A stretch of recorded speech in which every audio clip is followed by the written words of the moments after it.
ఒంట్లో ఉన్న ఆరోగ్యం ఇలాగే ఉంటుందని కలలు కనకూడదు. చేతి నిండా, ఒంటి నిండా, ఇంటి నిండా ఉన్నదంతా అంతమ వరకు వస్తుందని భ్రమపడిపోకూడదు. ఇవన్నీ మనల్ని ఒక రోజున ఒంటరిని చేసేస్తాయి.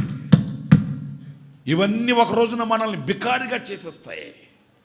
మనకున్న హంగులు రంగులు అన్నీ వాడిపోతాయి, ఓడిపోతాయి, కుంగిపోతాయి, దూరమైపోతాయి. దేవుడు నిన్ను దర్శించిన కాలం ఎంతో శ్రేష్టమైంది. ఒకవేళ ఆయన నిన్ను వాక్యరీతిగా దర్శించవచ్చు. ఒకవేళ ఆయన నీతో ముఖాముఖిగా మాట్లాడవచ్చు.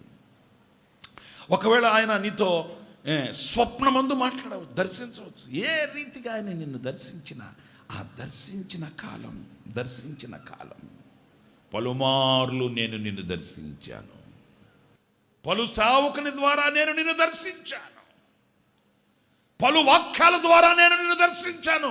నేను నిన్ను దర్శించిన కాలాన్ని నువ్వు గుర్తించలేదు కనుక నీ దుస్థితి బహుభయంకరంగా ఉంటుంది.